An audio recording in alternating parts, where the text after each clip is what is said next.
hello students बहु अपेक्षार अंतत আজি आसाम स्टेट स्कूल एडुकेशन बोर्डर फालर परा एसएसएलसी एग्जामिनेशन 2025 जिखन प्रोग्राम बा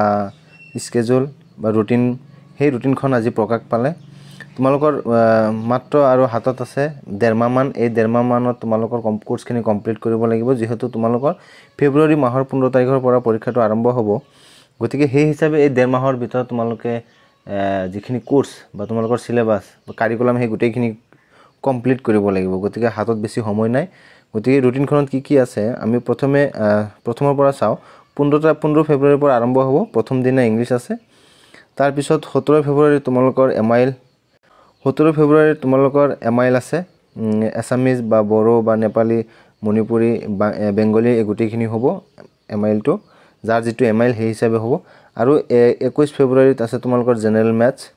তাৰ পিছত 22 ফেব্ৰুৱাৰীত এবিলাক আছে ৰিটেইল ট্ৰেড আইটিআইএম তাৰ পিছত প্ৰাইভেট সিকিউৰিটি হেলথ কেয়াৰ এই গুটেইখিনি বস্তু যিখিনি তোমালোকৰ ভোকেশনাল কোৰ্স সেইখিনি 22 ফেব্ৰুৱাৰীত আছে তাৰ পিছত 24 ফেব্ৰুৱাৰীত আছে তোমালোকৰ জেনাৰেল সায়েন্স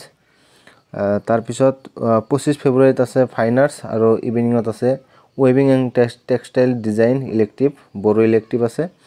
তাৰ পিছত ফেব্ৰুৱাৰী 27 তাৰিখত সোশ্যাল সায়েন্স আছে 28 তাৰিখত মনোপুৰী সন্তালী আৰু ইভিনিংত আছে এছামিজ ইলেক্টিভ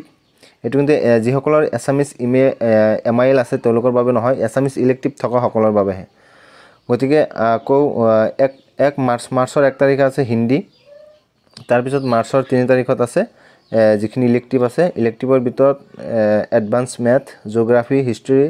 সংস্কৃত computer science commerce home science Arabic Persian Nepali এই গুটেইখিনি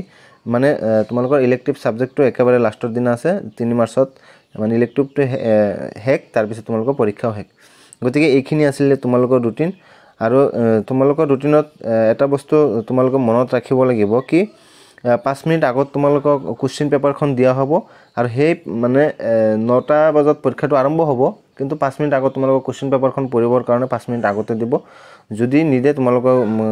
কেতিয়াবা নিদিব পাৰে তোমালোকে জনাই দিবা যে আমাৰ 5 মিনিট আগত কোশ্চেন পেপাৰখন দিব লাগে